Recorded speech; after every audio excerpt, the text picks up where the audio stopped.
Good morning, everyone, and welcome to the 18th meeting of the Welfare Reform Committee for 2013. The convener is just running a little late, but it's come up for 5 past, so I thought we'd kick off. Can I remind everyone that they should make sure their mobile phones and other electronic devices are switched off.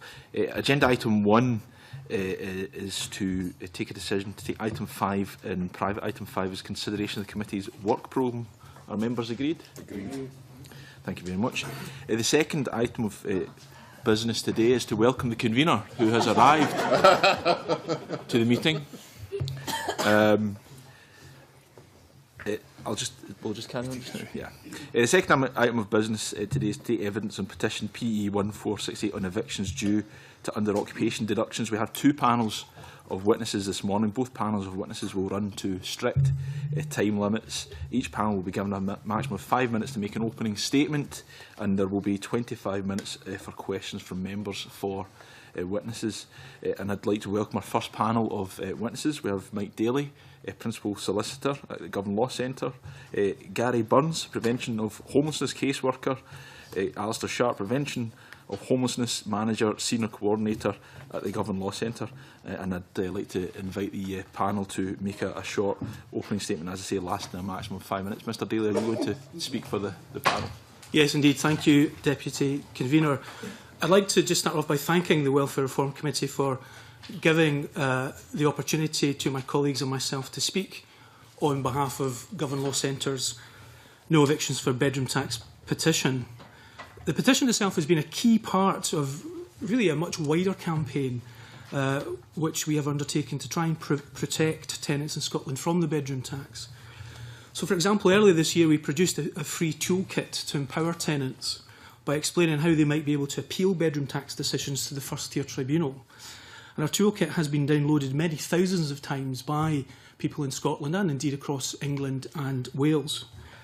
My colleagues have also given many free talks up and down Scotland to community groups and conferences, and really that's to ensure that tenants in Scotland and campaigners have got the most up-to-date and practical advice available to them.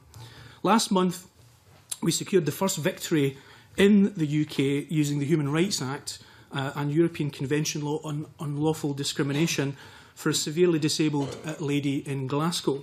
And that successful judgment has now been appealed by the DWP to the upper tribunal, and of course we have a number of ongoing cases. So all these things are incredibly important from our point of view. And of course, as the committee will know, earlier in September we assisted Jackie Bailey with the launch of the consultation of Jackie's Prevention from Eviction Bedroom Tax Scotland Bill, which in a nutshell would effectively implement the aims of the petition. So why the petition?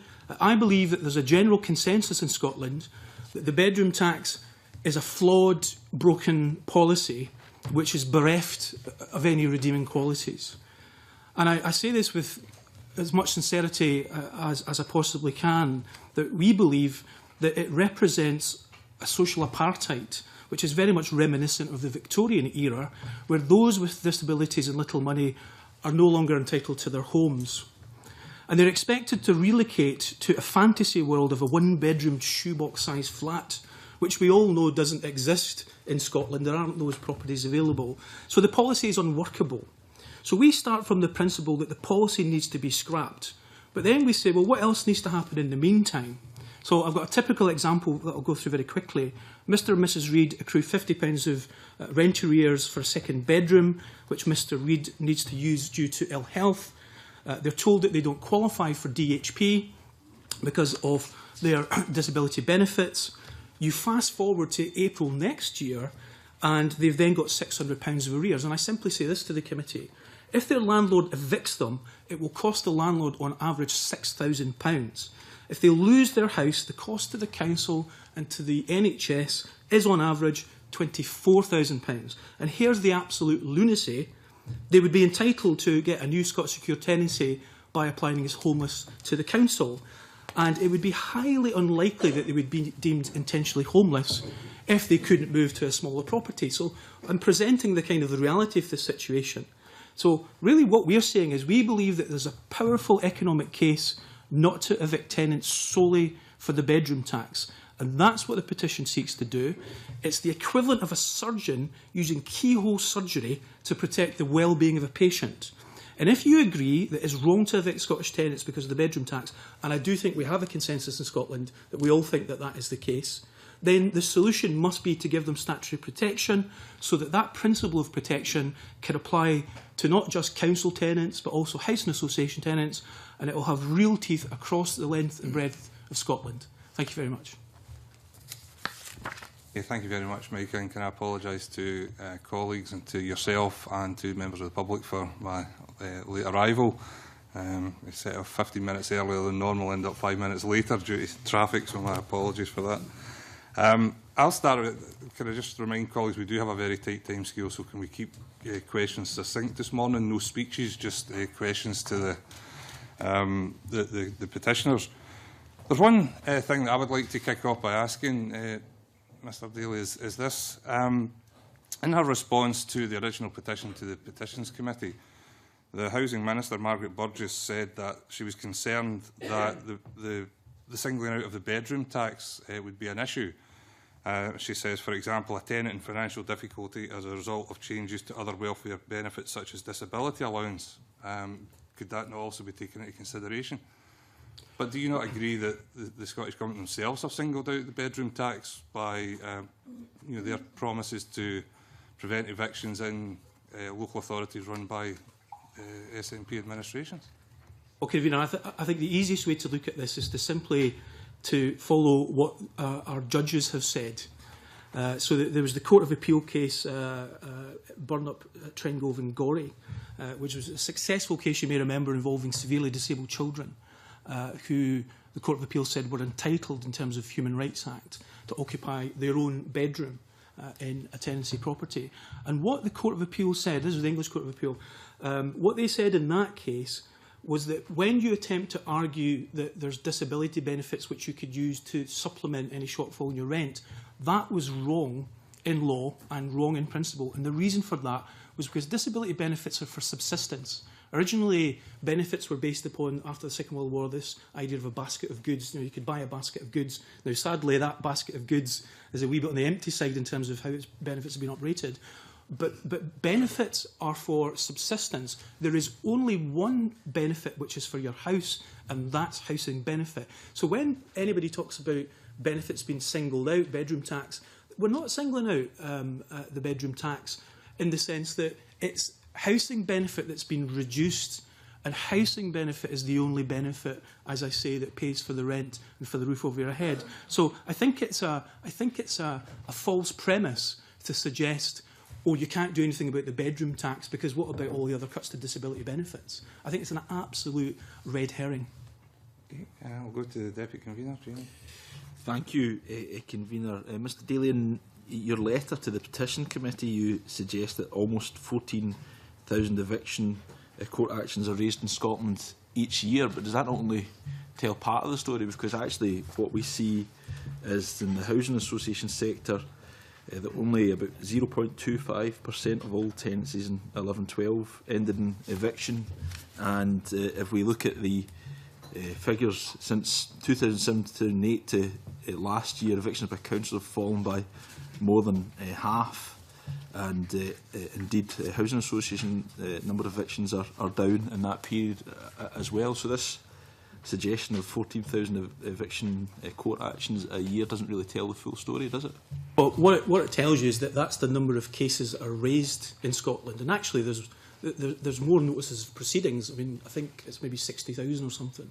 So that's a real figure of cases that are raised in court, and I think we need to bear in mind that it's actually a lot to the great benefit of law centres, citizens advice bureaus and money advice agencies that we're very successful in actually preventing people being evicted. And of course the Scottish Government and various other public bodies put a lot of money into the advice sector, so we are successful. But people go through a human misery when they're taken to court. And maybe my colleagues can, because they're at the front line in terms of helping people that are homeless. So maybe my colleagues could come in on that, Deputy Convener. Well, last year the government figures showed, and the housing regulator figures showed, that there was 1,600 evictions between, in terms of rent arrears. 959 of those tenants was for local authorities, 688 were housing association tenants. I know they say eviction is the last resort, and we would all hope it would be. But today, tomorrow's court roll for Glasgow, there's 104 eviction cases for rent arrears. So it's very much, rather than just the last resort, it's quite a normal occurrence that we see day in, day out, that people are being taken to court for eviction.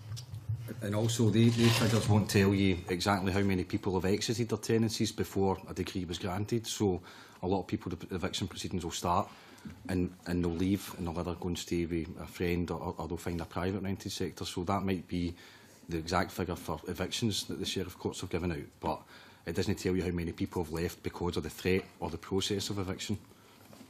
And also, if you look at the Section 11 notifications that are produced, in Glasgow we're probably getting 50 a month that are getting put into court through the Section 11 notification. So it's very much a normal occurrence for us.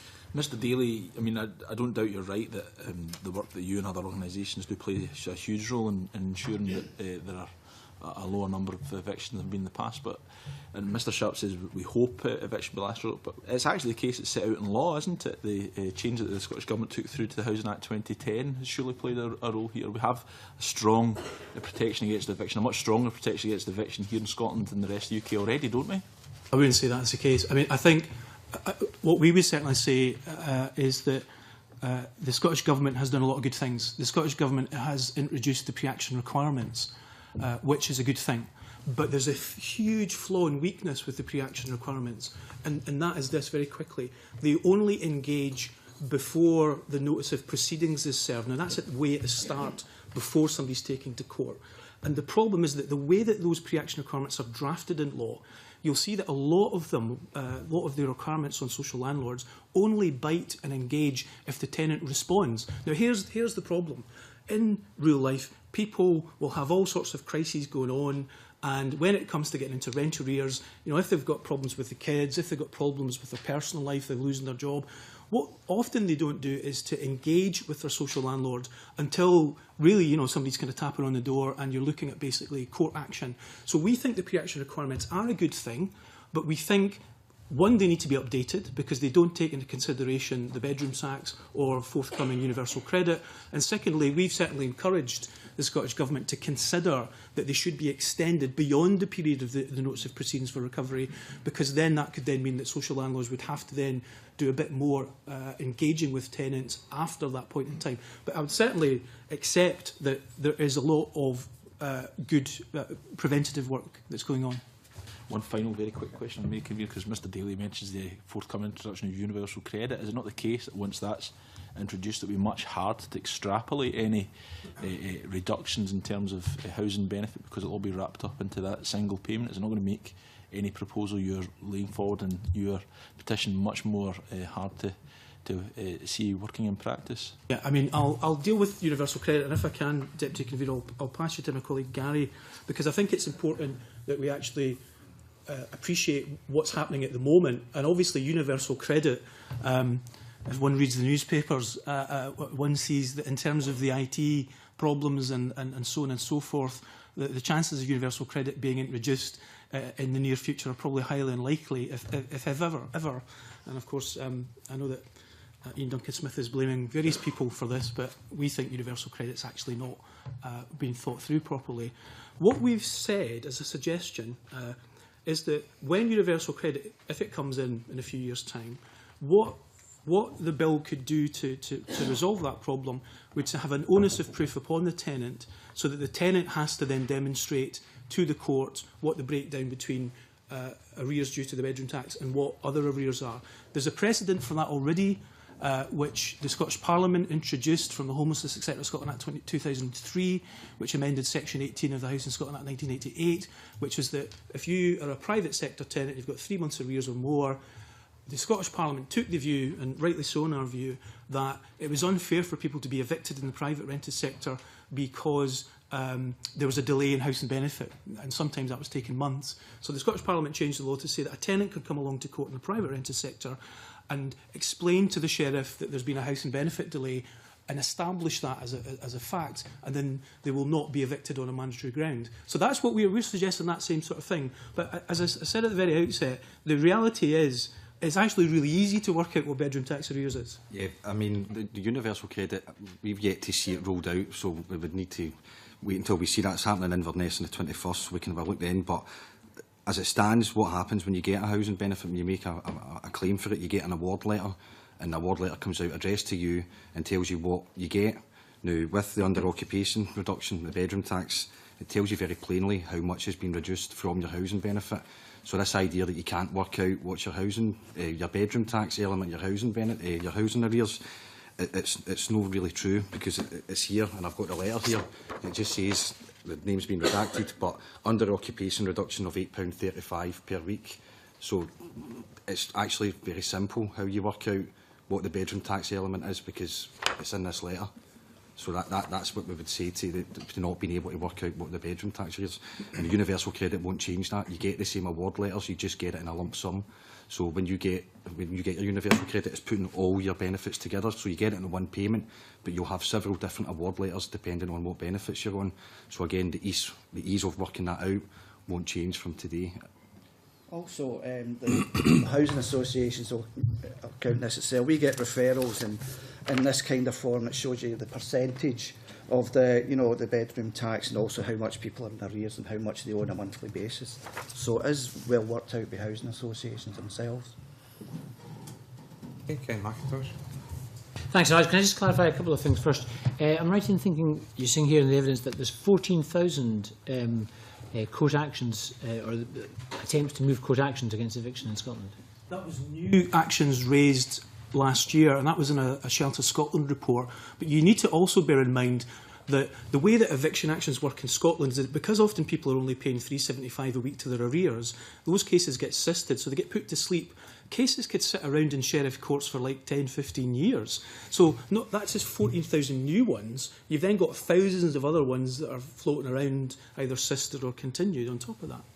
This legislation is to stop that number increasing, effectively, due to the bedroom tax. No, absolutely. I mean, I think we've always come at this from the point of view of that, look, what this proposal is doing is not a long-term solution or panacea. The only long-term solution or panacea to the bedroom tax is to get rid of it. And I think we're almost all in agreement on that. But what we say is, well, look, what are we going to do in the next 1, 2 and 3 years? Because things are going to collapse in this country. We've got a housing crisis in this country. You know, social landlords, we're on the side of social landlords. We work incredibly closely with social landlords. And we've got members of our committee, from our management committee from the Law Centre, that are in the audience here. And they're chairs of housing associations and committee members. So we're all on the same side here. And so what we say is it makes no economic sense in the next 1, 2 or 3 years to evict somebody for the bedroom tax. And just to clarify also on this is not a blanket exemption that you're proposing. No, it's not. If a tenant did not pay their rent as a matter of generality, then they would be subject to the full force of the law and ultimately eviction. So, as I said, I think at the very outset, what we've tried to do is, look, we recognise there's no easy solution to this, apart from scrapping it. But what do we do in the meantime to keep everything afloat and to make sure that social landlords don't become insolvent, and to make sure that tenants and their families don't go through the human misery of the threat of eviction? Because the other thing about, if for those that remember the pindings and the warrant sales that this Parliament did a lot to rectify back in 2001, it was not the warrant sales that were causing people the grief. It was actually the pindings. I think in 1999 there were 23,000 pindings and 415 warrant sales, but it was the threat of it that just put people into absolute, they were terrified. So this is what we're saying. We can't have people, we've got elderly people, young people coming in to see us that have never been arrears before in their life, and they're terrified of the bedroom tax.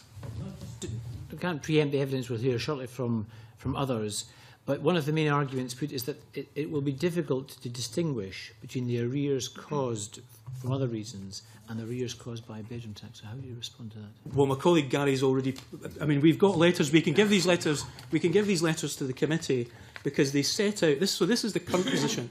As we say, universal credit is not coming to this country anytime soon. And at the moment, the letter from the local authority specifies the precise figure of bedroom tax. And I have to say as well, I mean, one doesn't have to be a rocket scientist to know that if you've got one bedroom that's being classed, we don't use the term spare room, we call it a bedroom, that if you've got one that's been deemed as extra, it's 14% deduction, and if you've got two, it's 25%. And as I say, there is no difficulty determining what's bedroom tax arrears and what's not. And we can circulate documents for the committee to establish that. And people that are on benefits as well are quite capable of making these kind of calculations themselves. There's a lot of kind of things going out there saying, oh, what if they don't know how to work it out? Well, I think that's a bit disrespectful to people that are on benefits. They can work these things out, and they will be able to, because their home matters to them, and getting the under-occupation penalty, they understand, they know exactly how much is being deducted, and they can work it out for themselves. If they don't, then that's for agencies like Govan Law Centre and other kind of law centres and citizens' advice to support people who can't provide that evidence. Finally, Convener, what is the difference, can I ask you, between a local authority pursuing a no eviction policy and this legislation? Is there any difference? Well, the difficulty with local authorities' policies, which, I mean, if you're asking us from the point of view of if we had nothing else, is that a really good thing? We would say absolutely it is. Of course, it's progressive. And you'll remember that the first local authority to do this in Scotland was Dundee City Council. And the convener of Dundee City Council, as he was at that point in time, paid great tribute to Govan Law Centre in terms of developing that policy. So what local authorities are doing with that policy is good in principle, but the difficulty is we're seeing newspaper reports week in, week out that local authorities that have that policy are still threatening eviction and progressing eviction. So, you know, if you are going to be serious about promising people you're not going to evict them, then what we normally kind of do is take that to the Parliament and pass a law. Question the other way around it, which is just simply, what, We're running out of time, so It- it was that's just- your last question. it was just, why would the Scottish Government opposes this particular bill but supports local authorities in a no eviction policy? And I couldn't work out what the logic behind opposing your bill but supporting no eviction would be. Well, it's very difficult to work out what the logic is, because that's why we've kind of started this morning from the principle that there is this general consensus in Scotland that the idea that somebody solely for the bedroom tax, not for not paying their other rent, but solely for the bedroom tax, where they can't downsize, the idea that somebody's going to be made homeless and evicted because of that, I think we would all agree is absolutely shocking and wrong. And the Scottish Government agree with that. And the Scottish Government support the principle, I think, that underpins the bill, because they've put £22 million into discretionary housing payments, which kind of suggests that they don't want to see people being evicted because of the bedroom tax. And all we're saying is, well, if we're all on the same page about that, why don't we just go that little extra millimetre and have this enshrined in legislation? And as I've said, we're not saying that this proposal is going to be the be-all and end-all, because if you, in terms of the economic argument I've made, once you start going into sort of 5 and 10 years, clearly it breaks down. But what I would say in relation to that is, regardless of this proposed piece of legislation, it's going to break down anyway. We're going to have a crisis anyway. Thank you, Peter. Morning, gentlemen. Thanks for coming in. I've got two, I hope, quick questions. Peter. The first would be looking at the letter sent by Mr Daly to the clerk to the Public Petitions Committee of 17th June 2013. Mr Daly makes a reference to pro-tenant housing charities, and I just wonder, that kind of phrase leapt out the page a wee bit at me, and I just wonder if Mr Daly could clarify what he meant there. Presumably he's not implying that there's anti-tenant housing charities, or maybe he is, I don't know. Some clarification would be really helpful. Thank you. Yeah, I'm certainly not aware of any anti-tenant charities, and I mean, what we were effectively trying to convey there is that it's really important to hear those charities that are not the usual suspects. Now, if we've been absolutely candid about it, there's a tendency in the Scottish Parliament for big organisations to be asked to give evidence. And we understand why that is. But I think it's really important from time to time to get the voices of other charities. And we've just launched, with the help of the big lottery in Scotland, a brand new set of projects called City Rights Hubs. And that's what we take legal and welfare rights and social care services out to street homeless folk in Glasgow.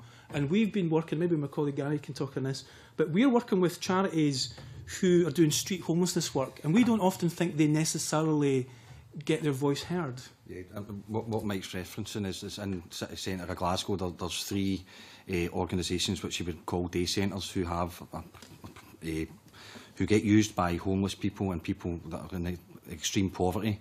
And organisations like that do have views about housing and homelessness, but very seldom have I ever heard of views heard. It does tend to be major charities that make statements on homelessness and housing, but these charities that I'm talking about, they'll tell you what they are. They're the City Mission, the Lodging House Mission and the Marie Trust, and I would urge you to have a wee look at their websites. They work face to face with people in the very worst of poverty in Glasgow, and very often their views are excluded from things like this. Thank you, Convener. My other question, picking up on a point that Mr Daly made this morning, I just wanted, again, to seek clarification, and if I understood correctly, what you were talking about in terms of your approach, your suggested approach in terms of the petition, is that it would be a short to medium-term solution for 1, 2, 3 years a solution. But what about what happens next? Because if we look at a scenario where we have, in the Westminster elections in 2015, a Tory-led government elected, there's nothing to suggest that they would seek to scrap this policy. They introduced it. They haven't indicated any U-turn. Maybe Mr Johnson could clarify that for us this morning. So that sadly they've not indicated any U-turn. What then would be your plan B? I mean, obviously the Scottish Government is clear what it seeks, which is the powers for this Parliament to actually be able to scrap in total the bedroom tax. But I just wonder, in terms of how you see your own proposal, where you see it in those circumstances. I mean, it's always very difficult. We have a debate at Westminster today in terms of a call for the bedroom tax to be scrapped immediately.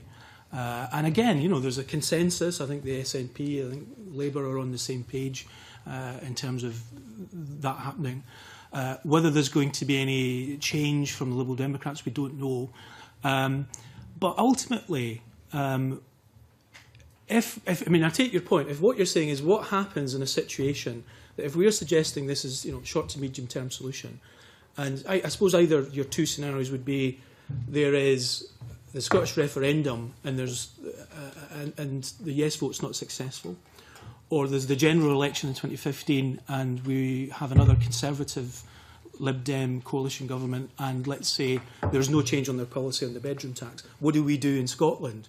Well, what I would say we would have to do in that fairly grim set of circumstances in relation to the bedroom tax, because we believe that the bedroom tax is like it's like the Walking Dead as a policy. We don't believe it's going to survive. We think it's crumbling every day, and we think so. We're optimistic, but taking your point, what could we do if it all goes pear-shaped? Well, there is a Scottish Government underspend. I mean, I think the last year's underspend was about 170 million. And so the shortfall in terms of what the Scottish Government has, and we're very supportive of what the Scottish Government has done by putting 22 million into DHP. We've got the Chartered Institute of Housing about to give evidence shortly. And I was quite alarmed, I have to say, to read in their written evidence a reference to the fact that the Scottish Government, I'm trying to find a reference here, that the Scottish Government could not do anything more than put £22 million into DHP.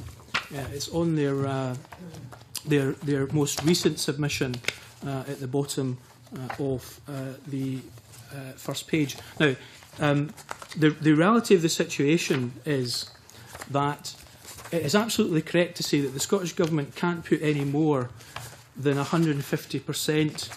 I'm feeling miserably in finding but I'll give up. But I mean, well, thanks very much. I kept talking though, didn't I? It's at the bottom of the document from Chartered Institute of Housing in their recent submission for today's meeting. And I'll just read it out to be absolutely accurate and fair. It says, it may be that the petition and the related private members' bill are partly being used as a political lever.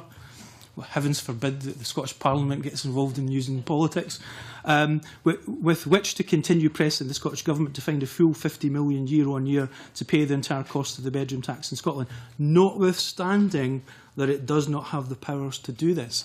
So my point is this. Yes, the Scottish Government can't put any more into DHP because that's set out in law. But, you know, the Scottish Government gives social landlords money every week. And so what's to stop the Scottish Government giving social landlords additional money? What's to stop the Scottish Government setting up a prevention of homelessness fund? Where there's a will, there's a way. So in that worst case scenario, we would recommend that the shortfall in the £52 million is found. Linda. All right, thanks. Yeah, can I go back to the petition? There's a couple of things I would like more explanation on.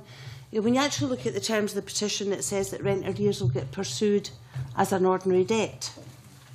So I presume that would be the housing association or council who are owed that money, who would pursue that debt. So the tenant would still be in arrears with a debt to be pursued. I mean, the way it works, obviously, is that the petition and the proposed bills coming at the issue of debt from a legally neutral position, in the sense that all we are interested in is the idea that the bedroom tax bit of it can tip the balance over and basically put you under. Now, most eviction actions in Scotland proceed by what's called a variable summons. And in that variable summons, a social landlord will raise an action seeking a decree for ejection as a crave, and also a payment decree. Now, say, for example, you've got somebody that's got £1,500 of arrears. They will be taken to court by the social landlord, and the landlord will look for decree to eject them and decree for payment for £1,500. Whether they get the £1,500 of the victim is another issue. But what we're saying is none of that would actually change, because the only bit of the proposed bill is to say that if we've got somebody, and this is one of our big concerns, somebody has got their case sisted in court and they're paying arrears directive, £375 a week thereabouts. And what happens is the bedroom tax comes along and they've been struggling to keep it on an even keel, and that's been fine, and everybody's been happy about that. And to be fair to social landlords, they will take tiny sums of money off of people because they know that there's nothing else you can do about it. Then the bedroom tax comes along and takes 14 quid off that tenant in that week. So your sort of 375 is out the window, and basically your arrears are going up and up and up. What then happens in that situation is you're looking at people being able to be evicted because of that. If this proposed bill became law, then the tenant's still paying the 375 to their arrears, everything's fine, but in terms of the bedroom tax element, that would not allow them to then be evicted. And we think we're on the same page with the Scottish Government on that as a principle. Sorry for interrupting you, but I'm aware we're short of time. I get all that. What I'm trying to get to is, at the end of the day, the tenant still has a debt for arrears for the bedroom tax. Who pursues that debt? Well, who pursues the debt? I think it's really important. Well, can I just say that you're absolutely right. You're absolutely right. That's going to happen. That's going to happen whether this proposal was implemented or not. So there's nothing changing there. Who would ultimately have to try and get it back? The social landlord would have to. But if you want to say, well, what's the best way to kind of resolve that problem? And the answer would be to obviously for the Scottish Government to meet the £52 million. Right. So this is what I'm finding really difficult to get my head around. So if the Scottish Government, and there is a legal argument going on as to whether under the terms of the Scotland Act the Scottish Government could in fact meet that debt. So then the tenant would owe the Scottish Government money. No, because what we're saying is, if you look, for example, at there's all sorts of different ways that it can be done. Housing law is devolved to this Parliament. If this Parliament wants to write off elements of arrears for particularly good social policy reasons, it's within the gift of the Scottish Parliament. So you're talking They're writing off the ordinary debt then. Well, I'm not talking about writing off the ordinary debt, because what we're doing with this proposal is we are saying we have a housing crisis in Scotland. If we just all sit back and wait for 3 years... Sorry, I get all that, right? We are on the same page when it comes to this bedroom tax. What I'm trying to get at is the practicalities of how that then affects a housing association, for example, how it affects the other tenants within that housing association, and, you know, the point of view that the regulator would take in terms of it being seen that the housing association wasn't pursuing its debts. Yeah, what we're saying is, maybe this is a better way for me to try and convey this point, is that in our experience, and there's been a great sort of mention of, oh, wouldn't this proposal encourage people not to pay their rent? You could argue that putting 22 million into DHP could encourage people not to pay rent, because they might think, well, the rent's getting paid through DHP. What we're saying is that we're seeing people that are taking out payday loans to make up the shortfall. I see them as well. They come into my but- surgery every day. Yeah. I'm looking for very simple, straightforward answers about the debt, the ordinary debt the person's left with, who pursues it, what position does that leave the housing association in, and how does the regulator feel about that? Well, but social landlords pursue debts all the time. I mean, if you think about when they evict somebody, they then have to try and pursue the decree that they've got for the rent arrears, and they will do that. And ultimately, if they get it as a decree, there's 20 years before it prescribes in law, and so it's happening all the time. Of course, people will try and get it, but I suppose this is the point I'm trying to make here.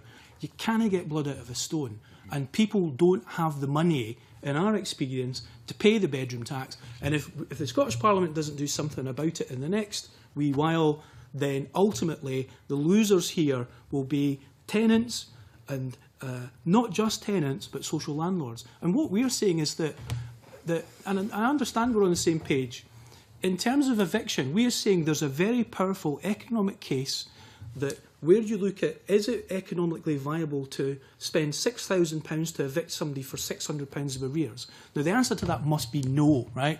Then you do that for the next year and the next year, and it's still no. And admittedly, and I admit this, once you get into a longer period, it starts to become economically viable to evict people. But what we are saying is it's not economically viable to evict people solely because of the bedroom tax in that medium-term period. But they've still got rent arrears.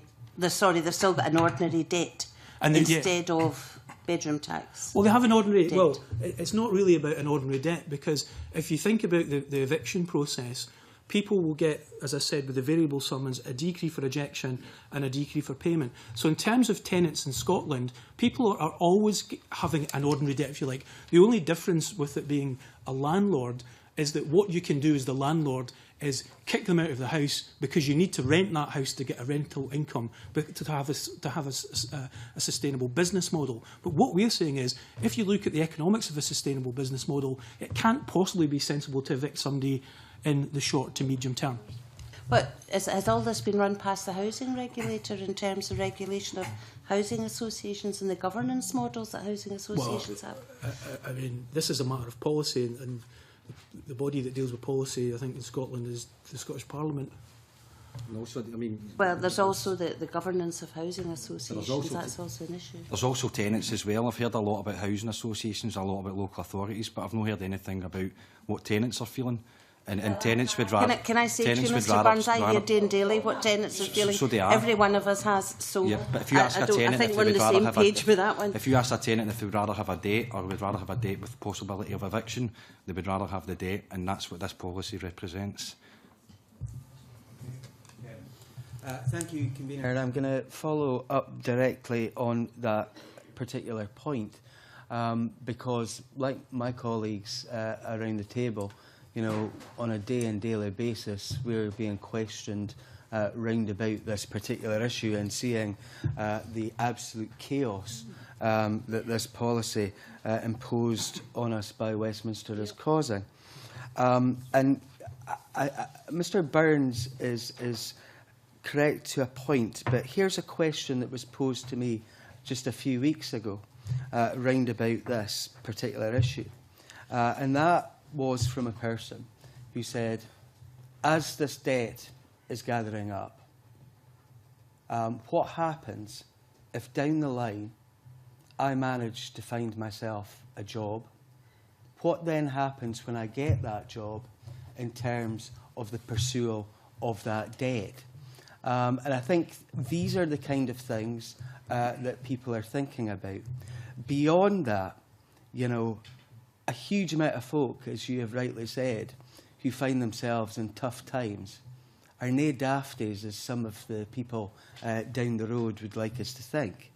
And, you know, we've got some very, very clever people who have asked questions like, yeah, it's fine that I may be protected to a degree, but what happens to my neighbours in the council house next door?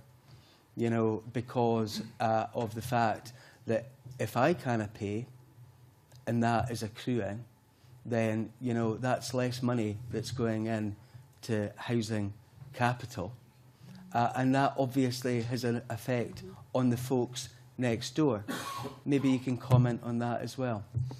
The debts, the most recent research has said that the debts increased by about 1% overall for rent in comparison to rent arrears. It's about 4 or 5% more or less. So it has increased a small number. But for people that are saying that, you know, they can chase it up, the debt after, that happens with the eviction cases that stands just now. So if they're worried about paying the debt later on, that still applies today, but they can be evicted. So they would have the £1,500 debt when they found work and would need to start paying that back. All we're doing is stopping them having to go through the eviction process and then become homeless, which I can assure you, having worked in homelessness for a wee while now, the homelessness process is horrible. It's as nice as it can be, and I think that some examples of it working very well, but there's a lot of examples of it working very poorly, and this is going to put extra pressure on homelessness services, and that's something which would stop if this policy was put forward. I mean, we could, very quickly, we could further down the line take a sort of a bold step and write off that debt. I mean, if you think about, in England and Wales, the poll tax arrears had to be written off. Now, I don't think we did that in Scotland, and that was a great mistake, because lots of people were then pursued for very small, I mean, we're talking water and sewage charges, £200–300 that you couldn't get any benefit for. But in England, that was something that was resolved, and I think we could have a discussion about that. But really, you know, to be fair, and, you know, we take your point, there is no magical wand here apart from scrapping it, and we're all agreed almost that that's what we should do. But until that happens, our concern is just solely coming from the point of view of, as I've said, in the short to medium term, we don't think it makes any sense to evict people. And all of the problems that you've talked about were absolutely valid points. They're going to happen anyway. Convener, Mr Daly said earlier on today, where there's a will, there's a way. And yet, in terms of mitigation of certain other areas, and we're going to talk later on today about the council tax reduction, in this Parliament, at a committee just last week, we've seen an attempt by certain members of the Labour Party to try and block these regulations, trying to stop that mitigation. So who's to say that there won't be attempts, no matter what way you pursue, there won't be attempts at the Delegated Powers Committee to say that, you know, we don't actually have those powers and we're impinging on Westminster's responsibilities? Well, I think the short answer to that is that, and we thought long and hard when we came up with this proposal. I mean, we just didn't pluck it from thin air. I mean, it was because it's difficult. It's very difficult. It's absolutely incredibly difficult. And that's why we focused it very much on purely the ejection side of things, which is, of course, at the moment regulated by the House in Scotland Act 2001. So that's why we've kept it incredibly narrow, because, you know, we're conscious of the points that you make, and we want to do something that we think can help people in Scotland and indeed help social landlords. So I don't think, in terms of this proposal, there's any question whatsoever that it would not be within the powers of the Scottish Parliament. Okay, one final point, Convener, and again, Mr Daly talked about social apartheid earlier. I would like to maybe not be quite so harsh and call it the usual Tory divide and rule in some regards. But in terms of that division, we have the suggestion round about dealing with the bedroom tax. You said that you thought it was unlikely that universal credit would come in. But there are also other housing benefit changes which are already having effects on people, such as tenants under 35 who are in the private rented sector. What do you think we should do about that situation? Well, actually, the under 35 thing that you're talking about has a lot of caveats to it, including single mothers, people that have got disabilities, and people that are coming from either homelessness or from having previously been in care from the local authority. So I do think that what you're talking about is an issue, but in terms of the people, the number that it affects, it's less than what's affecting the bedroom tax. So the caveats that are with that under 35 don't make it a great policy, but they mitigate the effects of under 35 in the private sector. And also, if you're in the private sector, you can kind of move a lot more freely than you can within the social rented sector. So I guess that would be the response to that. For somebody who represents an area where there is quite a heavy reliance on the private sector, I don't think that this is as small as a problem as you may think it is. I don't see it as a small problem. I said it was smaller than the bedroom tax. That's what I said. Yeah. Okay. Okay, convener. Thank you. Yeah, we did overrun a bit, but I felt it was important that we got into the detail of this issue so we could consider it as fully as possible, and I hope members agree that we allowed ourselves to do that, and we did manage to avoid major speeches, although I think some people still try to push it out a bit. But thanks very much for giving us your views on this issue, and we will consider it in due course after we've taken more evidence, but I'll suspend the meeting for a few minutes till we change our witnesses. Thank you.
back, I'd like to welcome our second panel of witnesses. They are Jim Hayton, who's the Policy Manager for the Association of Local Authority Chief Housing Officers, David Bookbinder, Head of Policy and Public Affairs at the Chartered Institute of Housing, David Ogilvie, who's the Policy Manager for the Scottish Federation of Housing Associations, and Councillor Harry McGuigan, Spokesperson on Community Wellbeing at COSLA. I'd like to invite the panel to make short opening statements, and I think we're going to start with Jim Hayton, if that's been agreed amongst you. Jim, I'll pass over to you. Thanks, Chair. I've been asked to be brief, and I'll be very brief indeed. I've set out Alacho's position, I hope, fairly succinctly in the 1.5 sides of the paper, but in essence, it's already been said that many people in the room are well aware of the damaging impact of the under-occupation penalty or the bedroom tax. Alacho is no exception to that. Our members are housing officers and senior housing officers working in councils and see every day the damaging impact that the policy has, and experiences that every day. We work very hard to try and mitigate the impact, and indeed been part of campaigns with CIH and others to try and at various points stop the legislation, which clearly hasn't to date been successful, and we continue to do that. We also understand the democratic imperative here that councils make the policy on rent arrears, and we think that councils are best placed to do that. We understand why members, elected members, might wish to provide some comfort to tenants who are affected by this, that they would not be evicted for bedroom tax arrears alone if they choose to engage with the authority, and we've acknowledged and supported all of that. But we feel it's incumbent on us as a professional body to point out that should the committee be minded to approve the petition, there would be challenges in implementing the terms of it. And although it appears to be straightforward, our members in Alacho are telling us that it could in fact be quite complex and unwieldy to implement, may need some money to be spent changing IT systems and the allocation of resources to clearly separate bedroom tax arrears from other rent arrears. Could be unfair. We've heard that there are other groups suffering from welfare reform, single people in the private rented sector being one, and the question may be asked, you know, why not similar legislation and similar consideration for those groups? Some of our members and some tenants that I've spoke to felt it was a bit unfair, and that it may penalise people who, despite financial hardship, do try to pay their rent, including the under-occupation penalty. And perhaps most importantly, we think it may send out, it may be risky, and it may well send out the wrong signals to tenants, and it may ultimately encourage a culture of non-payment of rent, which could go beyond just non-payment of the bedroom tax and result in a culture of non-payment of rent more generally, something that would concern us because good progress has been made in ensuring that rent gets paid and that revenues hold up. So in a nutshell, Chair, we tend to think that whilst whatever the committee decides and comes legislation, we will of course go on with delivering that, but we do think that perhaps the best way of addressing this is to ensure that tenants are given all the support that we can give them to ensure that their incomes get maximised through whatever source, that they get employment advice and information where appropriate, alternative accommodation if that's possible, and funding from areas like discretionary housing payments where that is possible too. So I've taken slightly more, I think, than my minute, but hopefully you'll forgive me for that. Okay, I'll go ahead. Harry. Thank you very much, Michael. Chair, you'll know that sometimes it takes me 5 minutes to say hello, but we'll try and avoid that here today. I'll stick to script. COSLA is firmly opposed to the bedroom tax. It's ill-conceived, it's ill-informed, it's unfair, and we believe that it's unworkable and that it should be abolished. We believe that the bedroom tax will do nothing to increase the supply of housing in Scotland, and that the UK Government has not done an effective or credible impact analysis on how it will impact up here in Scotland, indeed in other parts of the UK also. Any saving to the UK Government is, as COSLA predicted, being passed on in increased rent arrears to councils and registered social landlords. and increased distress, pain, anxiety, worry, all the terrible adjectives that we could use about the people at the sharp end of this, the people who are experiencing the imposition of this dreadful tax. Councils have been placed in a very difficult position by this measure. Some of you might be quite pleased to know that we're being placed in a difficult situation. But we said this would happen, and we find ourselves in a situation where we are being portrayed as the partners in this foul legislation and the perpetrators even of this legislation. And it's something I feel very, very strongly about. There should be an understanding that this came about as a consequence of bad judgment at UK policy level and not local authority level at all. We have got to try and work with within the rules and regulations that apply to local authorities, and we have tried to do that, and it's very, very difficult. Councils are doing what they can through discretionary housing benefits and other supports to assist people in this situation. At the same time, we have a duty to take all reasonable steps to collect the rent that is due. All reasonable steps. Eviction is never a reasonable step. However, many councils do not consider that it's fair to proceed to eviction for tenants on the grounds of arrears due to the bedroom tax. This is demonstrated by the significant number of councils across Scotland who have adopted policies to reassure their tenants that they will not proceed to eviction where tenants are doing all they reasonably can and are cooperating with the council. Analysis of housing stock availability in Scotland and COSLA's sampling shows that many tenants have no option to move. There is nowhere for them to go, and they cannot pay and they cannot stay. It's a dreadful situation that they are facing. In these circumstances, it would be unfair to take eviction action against the victims of a policy that is unprincipled, unfair and unjust. COSLA leaders have agreed to support the proposal in the petition to amend the law to remove this fear of evictions. This will not affect the continued responsibility of councils to take all reasonable steps within the law to collect all the debts that are owed to them. Thank you very much, Chair. Thanks, Harry. Mr Bookbinder. Thank you. Just to assert again, CIH Scotland deeply deplores the bedroom tax and like so many other people, wish it could be scrapped. The petition and indeed the bill are well intended, but we firmly believe that they will do a lot more harm than good. The earlier session asked what the difference was between the no evictions policies of a number of local authorities and what the petition or bill would achieve.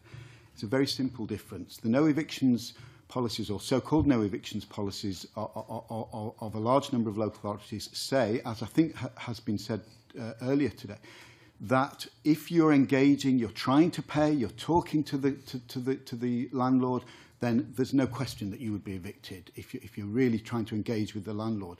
The bill says it doesn't matter whether you're engaging or not, you won't be evicted. So the bill will directly reward those tenants who simply choose not to talk to the landlord, to ignore the landlord, not to engage at all. That's the difference between the policies within local authorities and what the bill would do. There's clear evidence from alarmingly high and rising arrears levels that the no evictions approach sends out a message that it really doesn't matter whether you pay rent or not. And the evidence is that this can produce a relaxed approach to all rent payment, not just to payment of the bedroom tax. And it doesn't remove the debt. When we talk about working in the interests of tenants, we've got to remember that this should mean all tenants, not just the 15% or so that are affected by the bedroom tax. Finally, there is a suggestion that the petition and the accompanying bill solves a problem. It really doesn't do very much to solve the problem at all, and effectively could create a much, much bigger problem in terms of arrears levels and debt that doesn't go away. Thank you. Thanks, Mr Bookbinder. Mr Ogilvie. Thank you, Convener. SFHA is very grateful for the invitation to give evidence this morning. We also say that the bedroom tax is deeply unfair. extremely incompetent, and we are calling for it to be scrapped, and we have done so this morning, briefing your colleagues at Westminster in the opposition day debate to that effect. And we are making that call on a consistent day-in, day-out basis. However, we are deeply concerned about the terms of this petition and the proposed legislation. We think it starts from a false premise, that perhaps there is an undercurrent, if you were to describe it that way, throughout the petition, that housing associations and cooperatives are too keen, too ready, too quick to go down the line of evictions. And I think that is a very dangerous place to put the housing association sector when you're talking about a public consultation. I think it's actually bordering on irresponsible. I think we have got to look at the fact that the protection that this bill or the amendments to the Housing Scotland Act might afford tenants is actually bordering on illusory. Tenants are already adequately protected via the pre-action requirements regime, ultimately by sheriffs having to apply the two tests of reasonability and proportionality. And as the deputy convener of this committee said earlier on, just 0.25% of housing association and cooperative tenancies ended in eviction in 2011-12. That, to me, does not scream that the sector I represent is trigger happy when it comes to evictions. Far from it. What you have seen over the past 18 months is a huge scale of investment into preventative services, such as expanding tenant services around welfare rights and income maximisation, engaging tenants, ensuring that they are aware of what's happening, what's coming down the line, helping them to get online. Various other rent arrears and allocations changes have been made to try and mitigate the impact of the bedroom tax. I think the petition and the accompanying legislation that is out for consultation just now could effectively bind the hands of housing associations and take away the ability to have a flexible, tailored approach to tenants' individual circumstances. And I think that's something that I would have expected the Scottish Housing Regulator to be quite alarmed by. I think the other thing that we have to draw your attention to is we're already seeing an upturn in rent arrears. That could ultimately threaten the financial viability of the sector. You talk about there being a housing crisis. Yes, we agree, there is a housing crisis. Let's not make it worse. Let's not make it worse by having housing associations having to scrabble around, writing off debt, what have you. The Scottish Housing Regulator regulates the sector, I would say fairly sternly and rigorously, as does others, such as OSCA, where housing associations are charitable bodies. I think there is more than adequate protection there to guarantee that you get quality of service, but also you have to look at the fact that both of those bodies insist, quite rightly, that housing associations do all they can to manage their rent arrears appropriately, to manage financial risks, and to ensure the greater good for all tenants that they serve, not just those who are impacted by the wicked bedroom tax. I think with that, I'll just draw a conclusion, because there's lots more I could say, and I'm sure you'll get that out of me through questioning.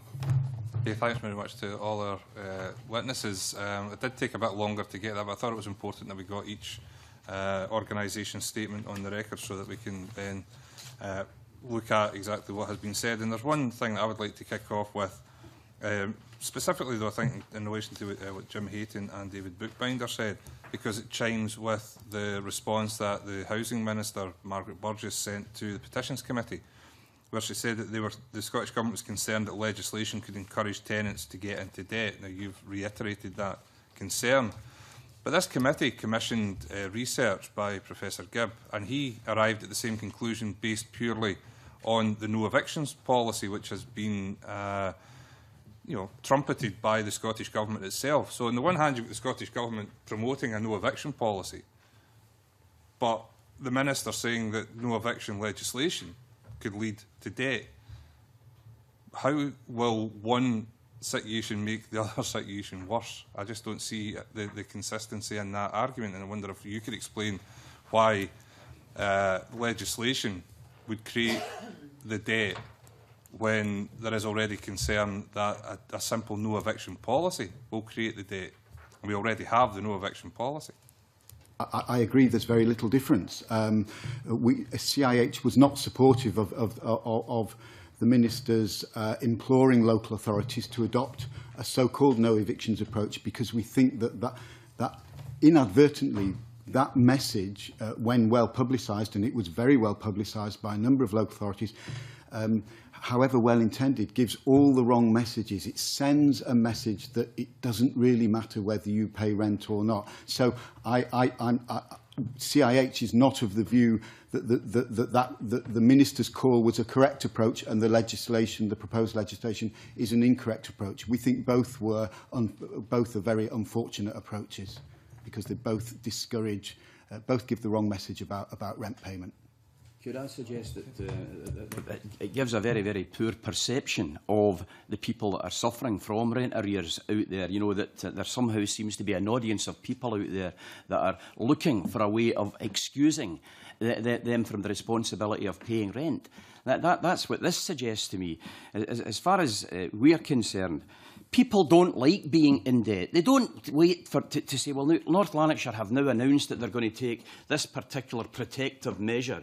And although I'll be in debt, I'll continue to be in debt. This petition is about eviction. It's not about the debt. The debt will still be there, and it's got to be understood that it will still be there. But are we saying that people are sitting at home saying, well, you know, I'll just let that debt run? I don't believe that the people that I meet are people like that. They're embarrassed at debt. It's a social stigma, is debt. They don't want to be in debt.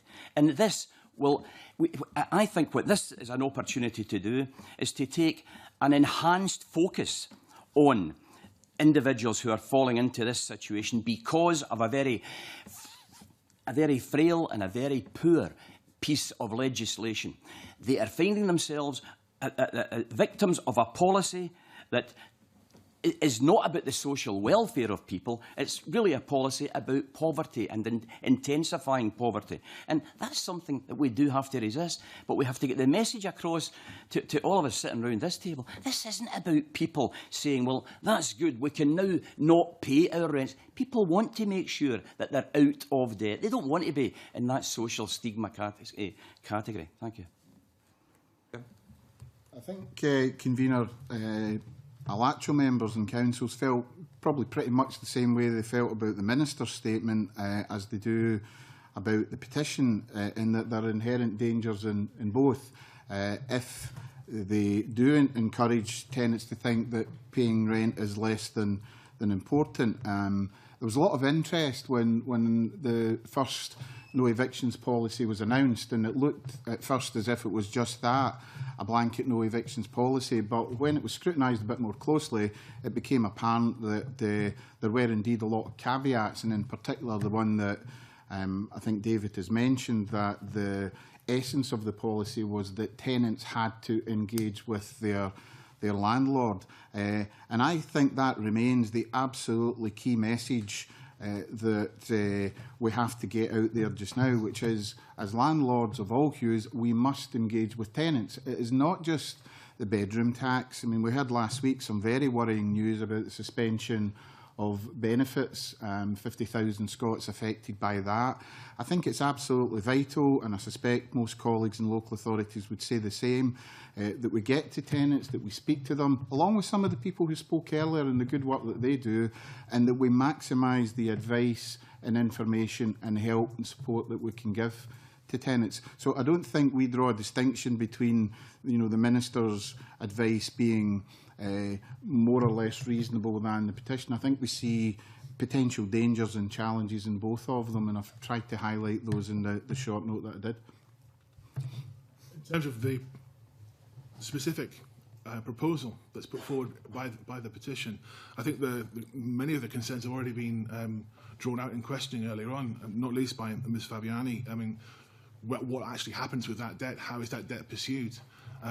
I was rather taken aback by the comment that tenants would rather have a debt than face eviction. I wonder on what basis that statement was made, whether it's one person's opinion or whether that's based on a survey, because I've yet to find out that tenants actually would want to have either, to be brutally honest. I think the issue that we've got with this is, okay, so you crystallise one set of bedroom tax arrears, if you can calculate that, and you crystallise that as a debt. What happens thereafter? They're still in the situation where they're going to start accruing further bedroom tax arrears. It doesn't actually help the tenant at all, and that has to be borne in mind. Before going to other members, I just want to come back on the comment that Mr Hayton has made. When we had councillors in front of us discussing this situation with the bedroom tax, the Dundee City Council's representative did say that there were caveats involved in their no eviction policy. Can we just get this clarified? Is the no eviction policy an actual no eviction policy, or we will try our best not to evict as long as you act reasonably in conjunction with the local authority policy? The policy that was approved by COSLA members, the 32 local authorities in Scotland, it was a decision taken by that democratic organisation, is that as far as bedroom tax is concerned, there will be a no eviction policy. That's what we're asking for. But Mr Hayton gave the impression that wasn't exactly how the local authorities were perceiving it. I'm speaking, Michael, from the position of an elected member, speaking on behalf of the councils in Scotland. Jim is speaking from the point of view of CIH, and that's an officer-led organisation. I think we're mixing up two things here. I think Councillor McGuigan just now has correctly referred to what COSLA is currently calling for, as agreed by the leaders. I think what your question was about was the policies that have been around for some months now, the so-called no evictions policies. And every single policy that we have seen of individual local authorities says that we will not evict as long as the tenant is engaging with the landlord and doing everything they can to pay. The implication of that is that if a tenant is not engaging at all and ignoring all efforts to contact it, then eviction is not ruled out. Okay, which then brings me back to, because I need to get this clarified and reiterated. We have a government which says that it supports a no eviction policy. We have organisations like yourself and the academic who conducted the research on behalf of this committee expressing concern that to say that there is a no eviction policy will itself lead to debt. Are you saying that that policy doesn't actually exist? The no evictions policies of local authorities will, in our view, there is an incredibly strong correlation between those councils, especially some of the earlier ones that declared a so-called no evictions approach, and the levels of arrears that they're now facing. There's a quite clear correlation. So any message about a no evictions approach, it gives a message about not paying rent. The correlation is incredibly strong. So both approaches, as we said earlier, I think both approaches are in terms of what the Minister did earlier this year in imploring local authorities to adopt a no evictions approach, and the approach sought by the petition would send all the wrong messages. But there is a subtle difference between the two approaches, because local authorities' policies do not rule out eviction. But either way, I think they all send the wrong message. All I would want to say there, Chair, is that as far as the local authorities are concerned and the decision that was taken at COSLA is concerned, the correlation that is being suggested isn't a convincing correlation at all. And as far as we are concerned, the only way to deal with this properly as far as the bedroom tax element is concerned is to deal with it as per the petition. Thanks for that. Kevin. Thank you, Convener. And we've already heard mention of some of the evidence that we took on the 26th of March 2013, where we had a number of councillors in front of us. And we did hear from Councillor Jimmy Black of Dundee City Council at that particular point in time. And I'm paraphrasing, I'm here, but I think that he stated that there had to be engagement with tenants throughout the process, and I think as a very green councillor a number of years ago, talking to a housing assistant trying to see if it was possible to have blanket policies on certain issues, she said to me, "Dinna be daft, because if you have a blanket policy, folk won't speak to you anymore." And I think this is the key thing that obviously we're hearing in evidence today. Also at that meeting, Convener, the leader of North Lanarkshire Council also really said that he was not in favour of a blanket no eviction policy. What he said is, if you say you're not going to evict, you're opening a door to a certain extent to some people who may take advantage of that. And I think that has come through in certain evidence. And I would like to think that Councillor McGuigan was right in the fact that everybody thinks the same way, but we know that there are always a small minority of folk who aren't caring about the debt that they rack up or the others round about them. My question is basically round about the engagement issue. If there is a blanket no eviction, if the petitioners get their way, do you think that many people will stop engaging with their social landlord? Do you think that that will lead them into a position of increasing their debt? And can I maybe ask, if somebody finds a job, gets themselves off housing benefit, has racked up that debt, how do you then deal with that kind of situation? Mr Ogilvie first, maybe?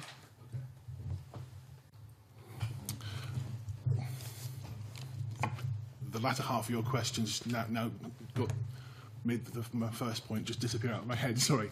But I think what we want to just look at is, yes, in terms of the idea that any message is put out there that could be interpreted by all tenants, and we're not just talking about those affected by the bedroom tax, we're talking about all tenants, that actually we as landlords, legislatively enacted, what have you, will give you a buy on this particular type of rent arrear.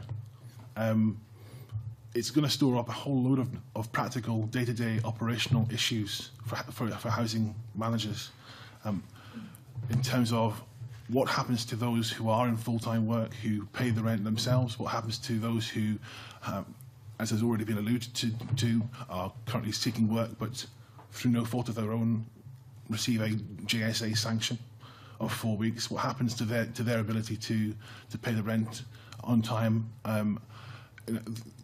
The issue here is pretty serious. I mean, I think if the message goes out that actually one category of rent arrears doesn't really matter, then other people will say, well, if you're taking where's the equalities involved here? You know, if you're saying that about that classification of rent arrears, why should I bother to pay the full rent?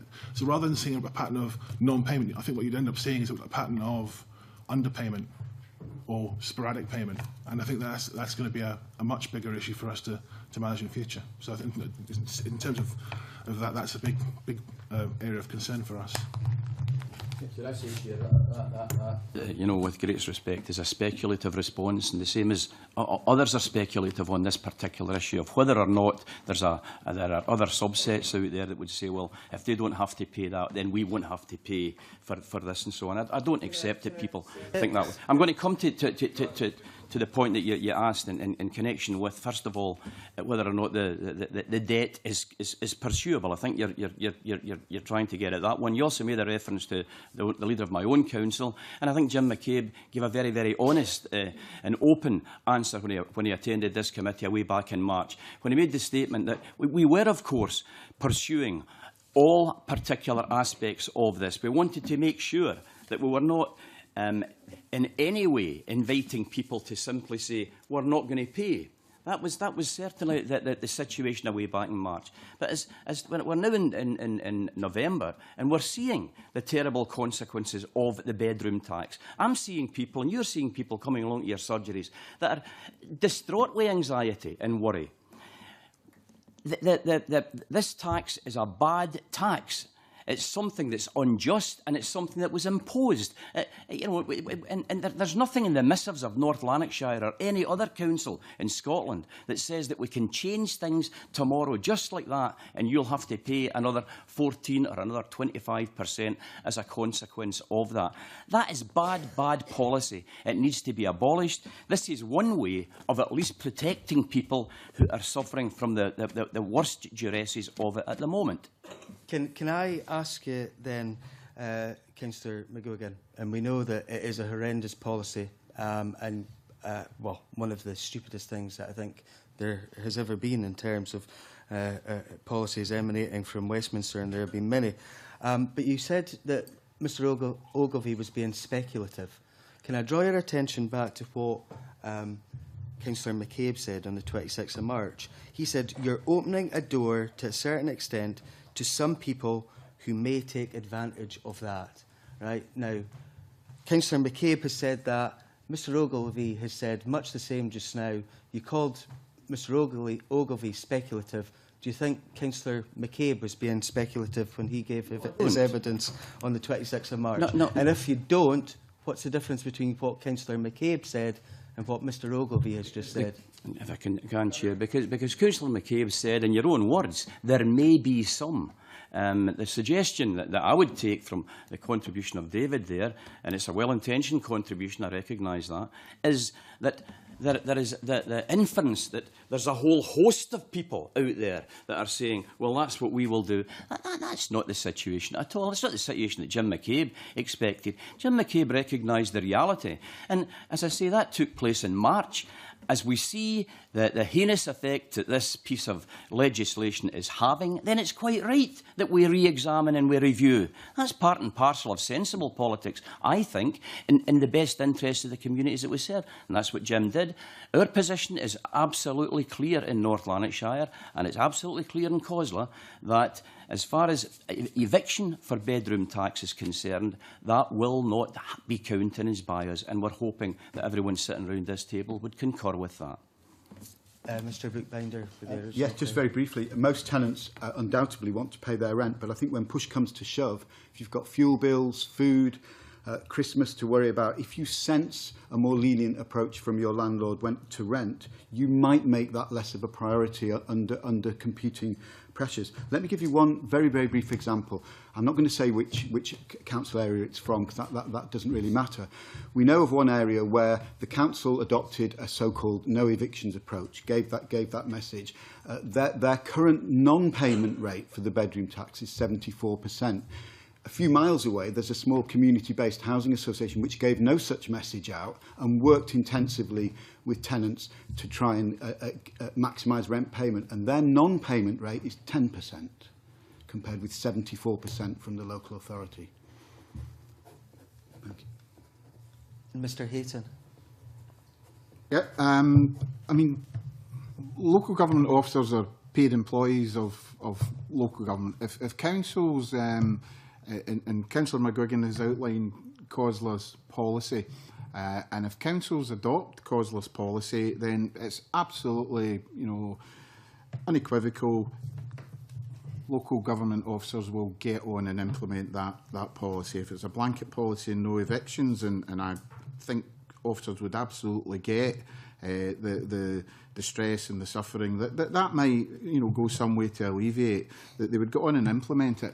If they were asked by the same politicians to conduct any kind of a risk assessment about what the implications of putting in place the policy might be, I think they would talk about the increased risk of non-payment and the increase to the possible reduction in council revenues. But it would absolutely be a matter for local elected members after that to decide whether to go ahead or not. I think personally there will be. I'm not aware of any evictions so far for the bedroom tax. We've had a few well publicised threats and examples, and in almost every case, the explanation has been that these were not formal intent to proceed. They were much more of a message to try and get a last resort, if you like, to try and get tenants to engage. I think that councils absolutely get the bit about the cost of eviction in human terms and revenue terms and in social terms. They understand the absolute irony that sometimes you could be threatening to evict someone for whom you would have a responsibility the next day to rehouse. So they will move heaven and earth, I think, to try and keep people in situ, especially where there are families involved, because we know the extra costs that come with that. So to answer your question directly, there must be an increased risk of non-payment, but that has to be managed, and it has to be managed in the context of good advice and support services to tenants. Can I come back to the point I was trying to make in terms of the engagement with individual tenants? If there is a blanket policy in certain issues, do you find that engagement actually lessens? I think the risk must be that it will. I've no empirical evidence in front of me to answer your question directly, but I would think, as David has pointed out, there must be a tendency for some people to decide not to engage on that basis because there are potentially no consequences to that lack of engagement. It won't stop us trying to do it, of course. It will just make it a bit more difficult to achieve it. Thank you very much. Thank you, Convener. Oh, thank you. I would just like to ask some advice here about some of the things we heard earlier for clarification. One of the things that was said by the first panel was that when universal credit comes in, it was said that it was a nonsense to say that would muddy the waters further in relation to identification of bedroom tax arrears. And it said when that happens, once universal credit arrives, the tenant has to identify which arrears are due to bedroom tax, and we were shown a sheet that showed how these were laid out. Now, is there any policy evidence from research or anything that says that method of notification of benefits will remain the same under universal credit, so that somebody would be able to say that's bedroom tax and that's this and that's that? Absolutely not. We've been, as you'd expect, SFHA is one of the stakeholders that's attending to various DWP working groups. We have asked for such assurance. No such assurance has been forthcoming. So when Mr. Burns pulled out the letter, I was rather taken aback because I've not heard any such suggestions. My understanding of how universal credit is intended to work is that it will be processed a certain number of days after the application, that the claimant will receive the money directly into whatever bank account they have, and it's their responsibility to manage their money from there on. The landlord at no point is notified of what payment has been made with respect to the housing costs, and that's one of the biggest bones of contention we have with the universal credit system. And just to complement what David said, the letter I think that a previous panel member was referring to was a housing benefit letter. That's under the current system, and it may be that some local authorities in that case can make separate identification.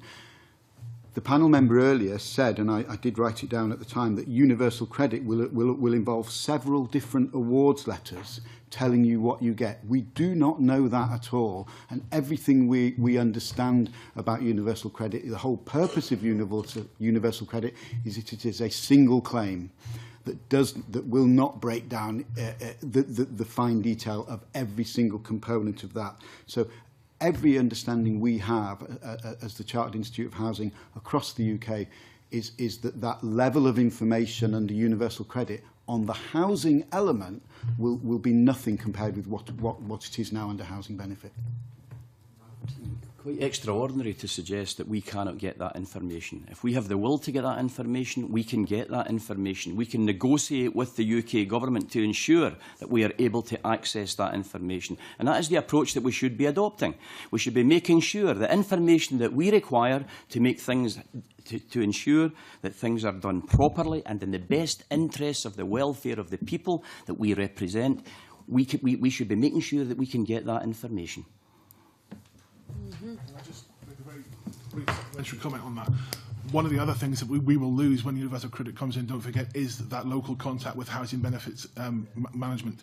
So whilst I appreciate what Councillor McGuigan is just saying, that perhaps there's an axis which can be explored to try and get that arrangement in place, we would back you if you could manage that.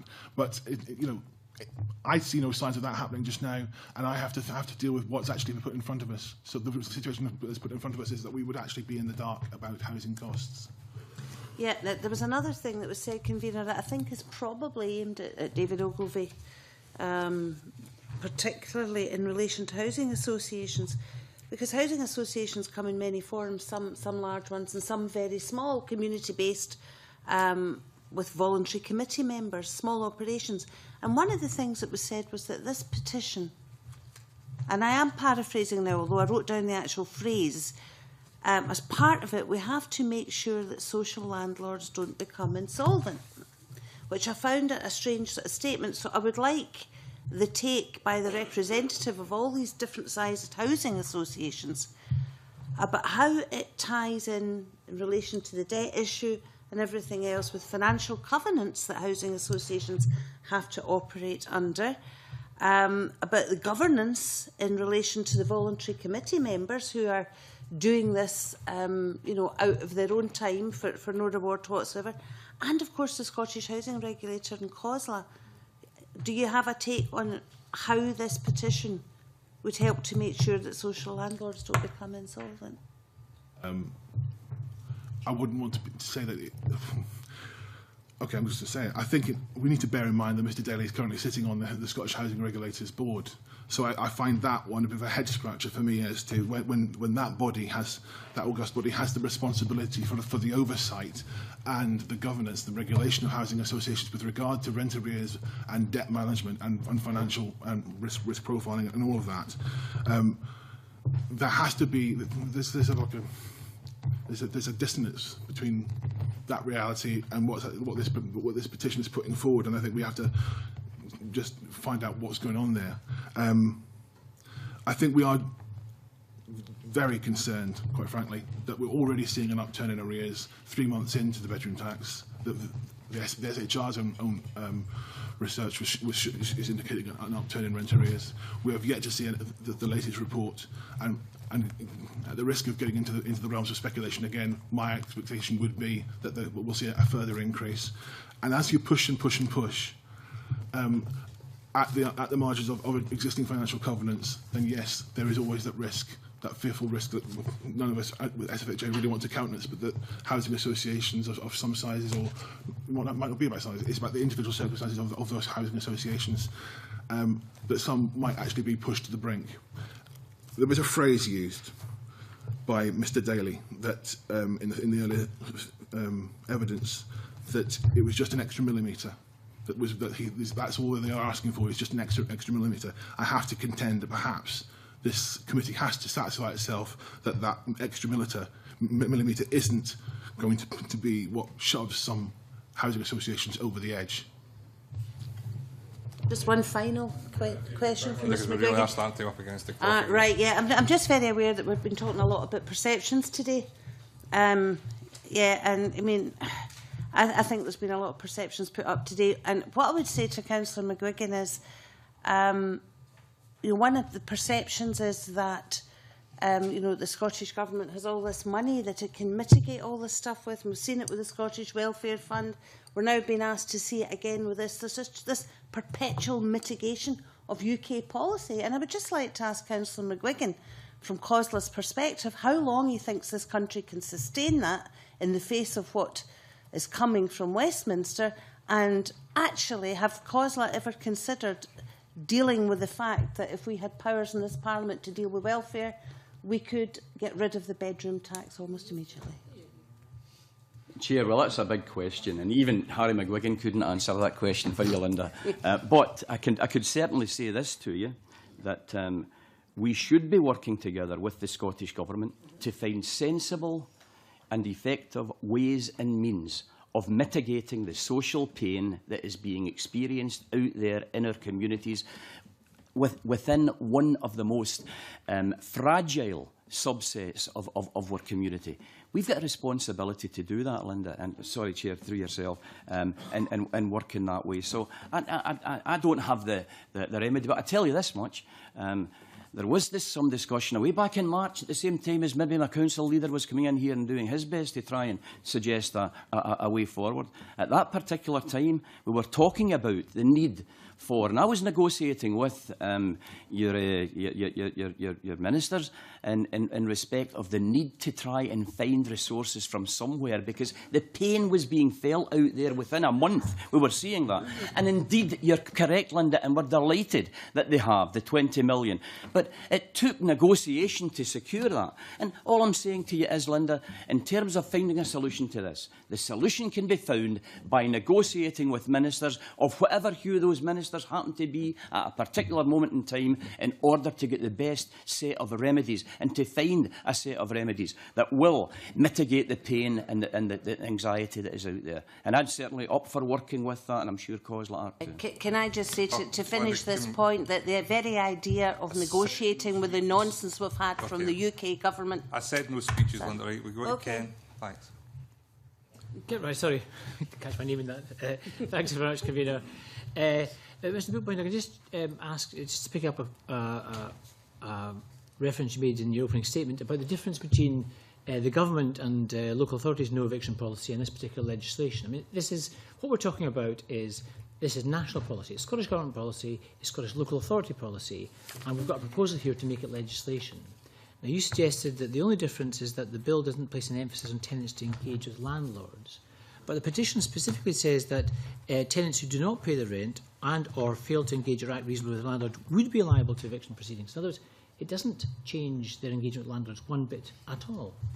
Well, tenants that don't pay their that never, over a period of years potentially, don't engage in relation to payment of the bedroom tax could never be subject to eviction for not paying the bedroom tax, whether they've engaged or not. So that's the difference.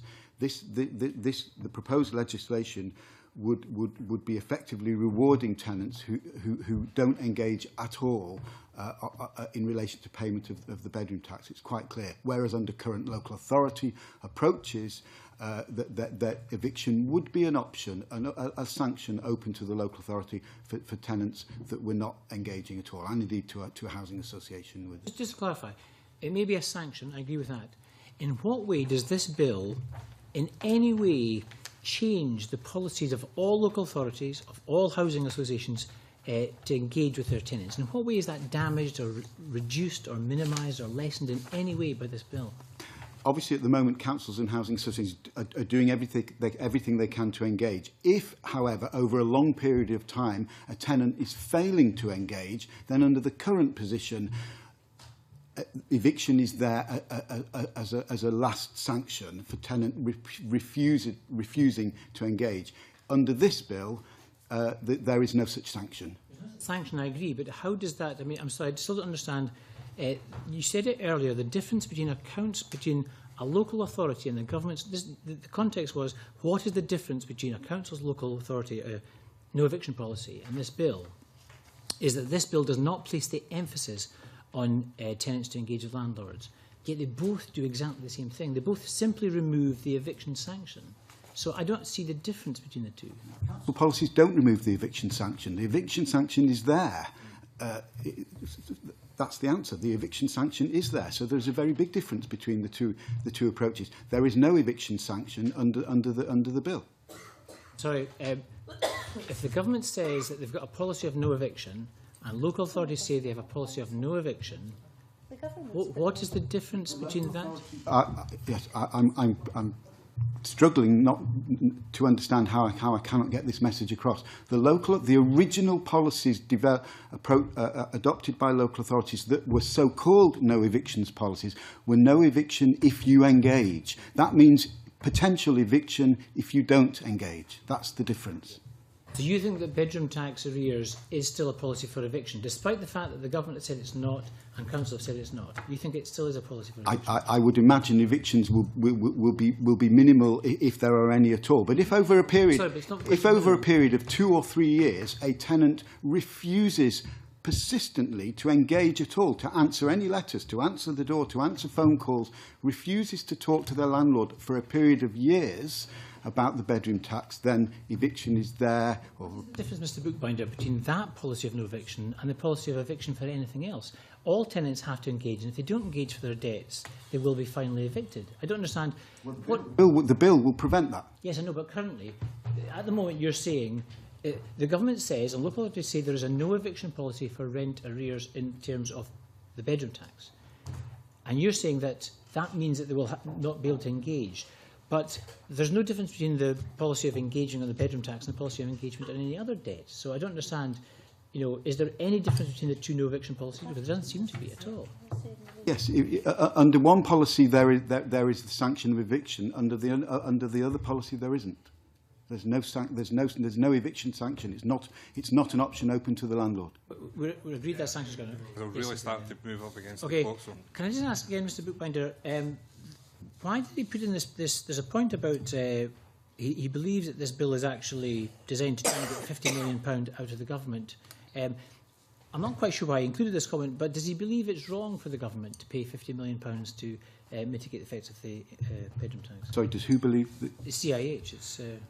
Is it CIH? What we believe is that a proportionate approach is needed. There are some tenants, for example, as has been alluded to earlier in the session, tenants under 35 in the private rent sector who've lost 40–50% of their benefit within their current tenancy, and nobody seems to be talking about bailing tenants out in that situation. So we commend the Scottish Government for making available the money that it has. It's a very considerable sum of money. I think there's a danger of it being a disproportionate approach to go even further on the bedroom tax and go no distance at all for people in the private rented sector who've lost massive amounts of housing benefits. Just clarify, is the CIH saying that the Scottish Government should not find £50 million to mitigate this policy? Is that your position? We're saying that there should be a proportionate approach that looks at all people affected by the housing benefit changes. Jamie. Thank you, Convener. Mr Ovey and Mr Bookbinder provided some useful clarification on what information may be about housing costs once universal credit is rolled out. I think you're suggesting Mr Burns in the first session was perhaps misinformed.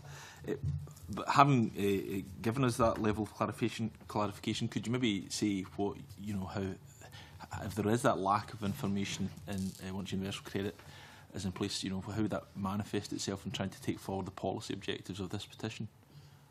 I think the fundamental issue that SFHA has with this petition is that, as I said at the start, it would set out to actually bind the hands of landlords from actually having a flexible approach to dealing with the rent arrears circumstances, of each and every individual tenant. And I think that's something that I think all politicians are mindful of the old adage that you legislate in haste and you repent at leisure. You don't want to have this situation arise on the back of what is already a terrible crisis.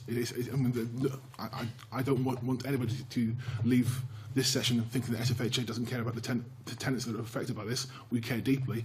The issue is also that if you take the SHR's figures, it's 13% of the tenant base who are impacted by bedroom tax. What about the other 87% of the tenant base who also need a service, who also need their landlord to stay viable, so they can actually access a variety of different services, whether they be from employability or getting online or what have you, all the various work that the housing associations in particular have done on rent arrears. So that question, I mean, is if this policy that is set out in Mr Daly's petition was to be taken forward, it will require having the knowledge of the housing costs that would be part of universal credit, once universal credit has been rolled out. Now, I think the point you were making earlier is it would be very hard to get that level of clarification. So if that is the case, how effective would the policy be?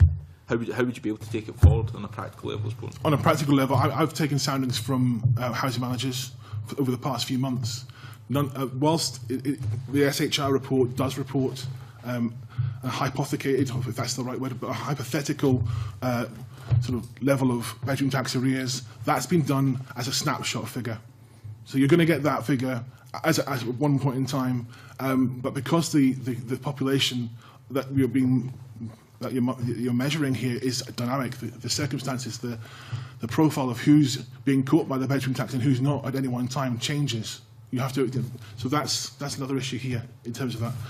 I don't think it's going to be at all easy. The bottom line, it's not going to be at all easy. People have reported to me, yes, we've done it for the purpose of the SHR report, but going forward, particularly once you get into the realms of sanctions and various other measures being taken, how on earth are you going to know what is the cause of that rent arrear? It's going to become increasingly difficult. Very easy from a base from the 1st of April to say those people who didn't have any arrears were perfect payers, paid on time, and suddenly they've got arrears. Yes, you can see that now. They've got bedroom tax arrears, if you want to call it that. But even that, I have to say, you have to be really careful with that itself, because in that cohort will be people who have also got non-debt deductions and various others. So you have to be really careful about what's what in that figure. Councillor McGuigan's solution was to negotiate with the UK government to ensure we get that information. We can't even get the UK government ministers before this committee, if far along, to get that level of information. And, if the success of this policy would be predicated on securing such an agreement, and given your earlier caution against speculation, Councillor McGuinn, wouldn't it be somewhat speculative to presume that we would get such an agreement? Sorry, I missed the tail end of your comments there. Wouldn't it be speculative to presume that we would get such an agreement from the UK government that it would provide this information? It would be something worth working for, and something to try and make sure that we change silly relationships that discourage people from talking at governmental level. I just can't believe that we have a situation where it's so difficult to have UK ministers talking to Scottish ministers in relation to such an important matter as this. This is a draconian policy that's happening and hitting people up here. I've just finished, because I think it's very, very important that we at least say this. We seem to be talking about, as far as collection of rent arrears is concerned, when we hear the word flexible, we've got to have flexibility. What do you mean by flexibility? You mean we've got to keep that intimidatory aspect of eviction in there. That's the flexibility. There is lots of flexibility that is currently being utilised in local authorities. Jim listed some of the approaches that are being adopted and so on. I want to make the point that this is something that should be getting resolved at governmental level. The decision should be taken. And I was down at Westminster last week giving evidence before the committee there about the failures and the deficiencies in this particular policy of welfare reform and the bedroom. OK, we know that doesn't necessarily change anything, but we've got to keep working at it, Jamie. We don't give in on listen, no one is going to dispute that we keep working at it and we should get a government agreement, but is the fact of the matter that it would be speculative to presume that we're going to get the UK government to agree in the position of providing the information that essentially would be predicated on the success of this policy? Well, you know, see at the beginning of this whole thing, when it was introduced, universal credit, they started talking about it and so on, and the bedroom tax. One of the things that they were looking to apply universal credit on was over 65. The working age cut-off thing. We did get them to change their mind on that. It wasn't just us. I mean, it was right across the UK. There was an opinion that was absolutely unacceptable. So you can work away at something and you can make the changes. I know the change that I want to see happening down in Westminster that will certainly mean that there will be big changes for the better right across the UK, and that's for the election of another government. But I'm not here to talk about my particular politics. I'm here to talk on behalf of COSLA. Annabelle. Thank you, Convener. Yes, indeed, picking up the last point, what I would like to see is for this Parliament to have the power to scrap this iniquitous tax. So that's what I would like to see, because we could do that tomorrow and get on with it. The fact we don't have the powers in this Parliament is imposing the misery that the Councillor rightly refers to, but each person can have that choice to make next year. On the issue of the report, Convener, that Professor Gibb carried out for the committee, you may be aware, gentlemen, that one of his recommendations or conclusions, and if I just read it out, it might be simplest, at point 5 on page 4 of his report to this committee, he stated as follows, and I quote, "Arrears arising from the bedroom tax need to be clearly understood, and the relationship, in brackets and parentheses, and the relationship with other rent arrears. But caution should be exercised and further consultation should take place before considering blanket forgiveness of such arrears."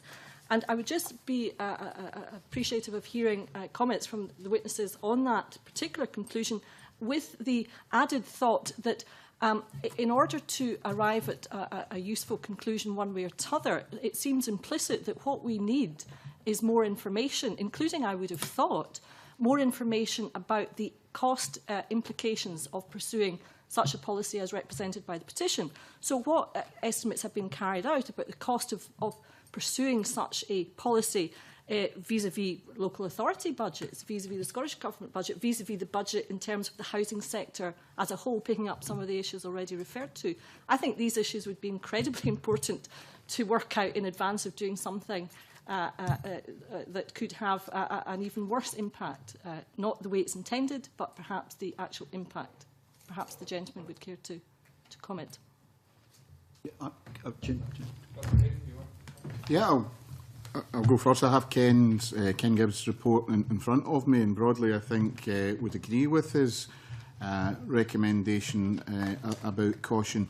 But you asked the specific question about what evidence do we have about the costs of implementing this, and I don't think we have any empirical evidence, because we haven't asked councils or registered social landlords to calculate that yet, and I think much of it would only become obvious if the petition subsequently became law and we had to implement it. But in doing my research for this and asking councils what they think that it might mean, that was one of the things that was highlighted, that they thought that it would result in potentially significant resources being devoted to do things like change IT systems, because it is quite difficult at the moment to separately record bedroom tax arrears, which may have been why the Scottish Housing Regulator did not ask that specific question in the recent survey. So to do that, to clearly separate them from other kind of arrears resulting from non-dependent deductions and so forth would be complicated, not impossible, and if we had to do it that we would, but I guess the question is whether it's worth devoting the resources to that or to other areas such as support and so on for tenants. And if I may, just for a second, Convener, return to the universal credit issue, another point that councils were making to me was that this would get significantly more complicated under universal credit when the housing benefit element was rolled up in the single universal credit payment and given to the tenant, who was then obliged to pay their rent, and it would become more difficult rather than less so to separate out different forms of arrears. So I think the general answer, yeah, it would cost a bit more to do it, and as with every policy, the key question would be whether the benefits arising from that expenditure outweighed any kind of disadvantages that came from it, and we just don't know the answer to that at this moment in terms of facts and figures and numbers. Could I, Michael, just make a comment about the term blanket forgiveness? You know, I think that's the concluding paragraph. Yeah, blanket forgiveness doesn't mean every single iota there, and the one aspect of it, eviction. This eviction for bedroom tax is one that is totally unacceptable, and we should be brave enough to say that that's totally unacceptable. There are lots of other things that are going on. Jim detailed some of them in his stuff, and we've got to try and even get better at making sure people meet the responsibilities that they are. And I believe that the vast majority of people want to meet their responsibilities. They need help and understanding. They need support. They need ways and means. They need employment as well. You know, so those are all the factors that come in here. But please, you know, don't the term blanket forgiveness doesn't mean if you take away eviction. I know that if Professor Gibb takes away eviction from his blanket forgiveness catalogue of things there, that doesn't render the rest of it useless. It simply says to us, well, let's see if we can be even more intense in our efforts to try and make sure that we can support people better and therefore provide them to have the resources. One of the things that could be done here is in terms of the rent differentials. Rent differentials in North Lanarkshire between a one and a two bedrooms about £3.75. But the people who are victims of the bedroom tax are getting hit to the tune of about £14, £15. Are people who are paying that rent in North Lanarkshire at £3.75, they're paying that rent, they're going to be, if you like, looked at and said, well, I'm better off than they poor cronies to the tune of about £8, £8.50 per week. So, thank you. We did run over time, but I'm going to allow one short question from Jackie, if you can finish us off with. I will speak incredibly quickly then. Can I just, though, crave your indulgence, Convener, and invite the Deputy Convener and indeed members of the committee to consider the bill consultation that explores the issue of how you identify arrears, because I think there's been much said about that today. I understand that councils are squeezed for resources. I equally understand that housing associations have incredibly tight margins, and you have to respond to your private sector lenders, and you've got banks to satisfy. But much has been said today about the Scottish Government's power to fully mitigate the consequences of the bedroom tax. My understanding, of course, is the Scottish Government already provide resources to local authorities and housing associations, and indeed everybody would welcome the £20 million of additional discretionary housing payment. But there are local authorities who have already topped up. So the 20 million is on top of that action. Can I ask three very quick questions? One, was that 20 million ring-fenced? Two, I'm hearing that some local authorities who have already topped up are putting that money into a prevention of homelessness fund and able to use it more creatively? And 3, do you individually and collectively support 50 million being provided in the budget, because that actually would deal with a lot of the issues we have concerns about? Thank you, Convener. Absolutely correct, colleague. The £50 million is the lump sum that we have to meet if this horrendous tax is to continue. What I would be saying to you is that we need to get the tax abolished first and foremost. But if we don't, then we have to make sure that the resources are there to help people. And the money that has not been ring-fenced, but that is being used to undertake some of the things that have been referred to by Jim, local support services, to help people, to get to people, to reach the people that are right out there in the margins, that don't know how to deal with this situation on their own. So those are where those resources will be used, to compensate for the horrendous impact that this piece of legislation is having right across Scotland for people who are victims of the bedroom tax. So you're perfectly correct in that.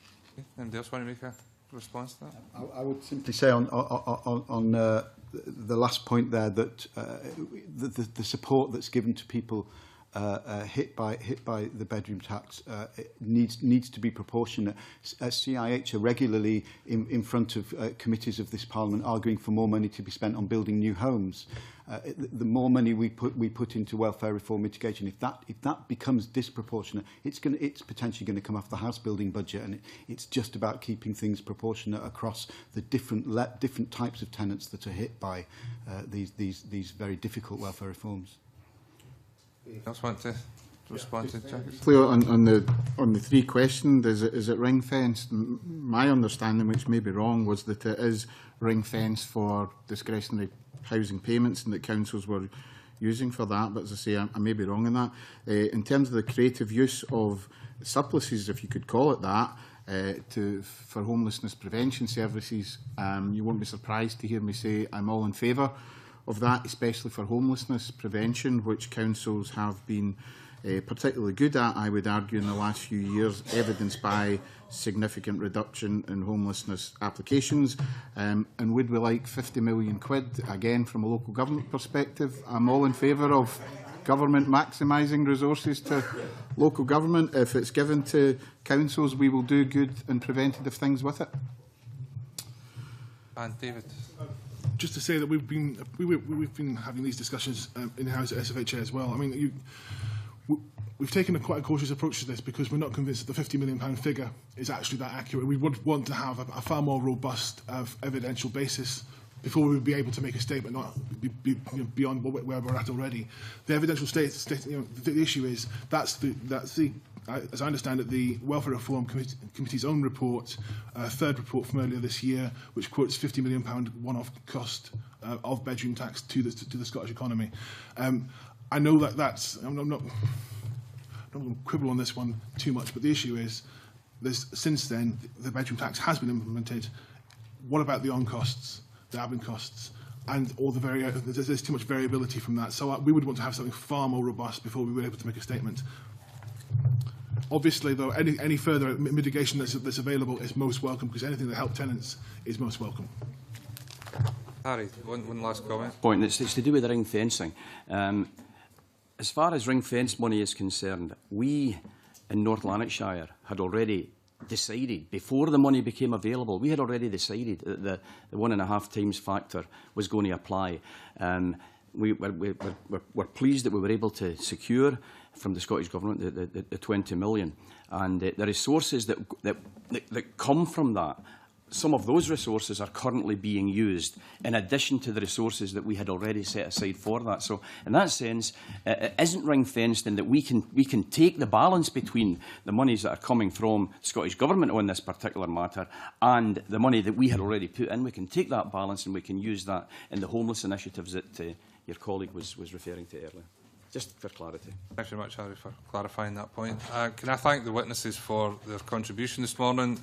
We will look at this next week at our meeting on the 19th of November and discuss then whether we're going to undertake any future work on the issue. So we'll be able to carry this over to next week.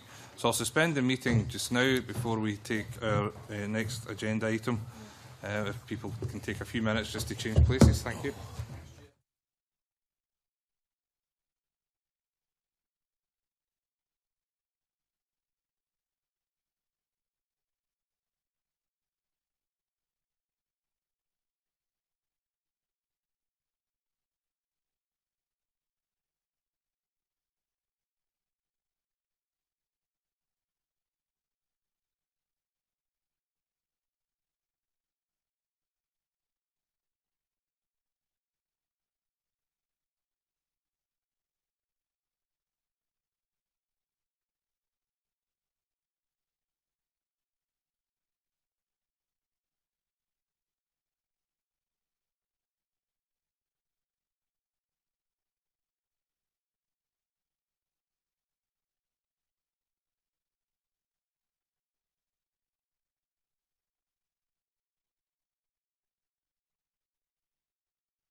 Okay.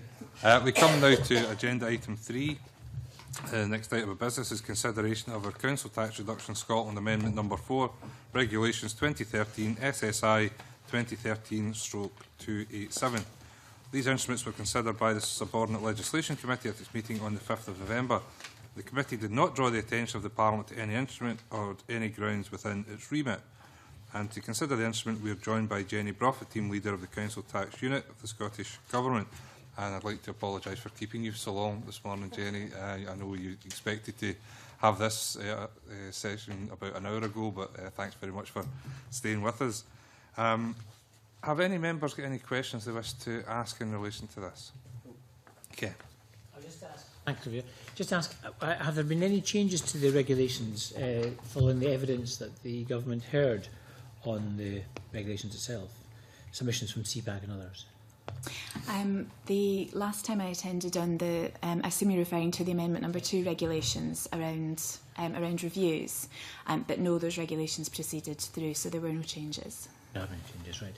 And also, will the government itself collect statistics, be collecting statistics, and more importantly, will it be reporting to Parliament on the implementation and the monitoring of this bill, on the uptake and any statistical information that would be useful about its implementation? Will it be reporting back to us? Yes.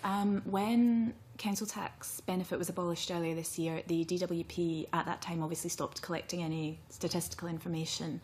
And since then, we have been working with local authorities to put in place data monitoring and reporting arrangements for the council tax reduction scheme. And it is our intention that a statistical publication will be published in December, although I can't give a specific date at the moment. But obviously, when that information is available, we will bring that to your attention. Just a very straightforward question. You know, what would be the effect if this regulation was annulled? What would be the effect on people on the ground? Well, the purpose of the amendments that we're making to the scheme is to refine, is mainly to refine the provision for universal credit in advance of its rollout in Scotland later this year. So that would mean that there wasn't provision for those in receipt of universal credit that's as up to date as it could be if they're seeking to claim a council tax reduction. Okay. So I've invited members to ask questions, but do any members have any specific points they wish to comment on in relation to the instrument? Okay. Can I then invite members to agree to note the regulations? Yes. That's agreed. Thanks very much, Jenny, for coming in front of us this morning. Thank you. And as agreed at a previous committee meeting, we'll now move into private session to discuss the draft report on the Finance Committee on the Scottish Government's draft budget 2014-15.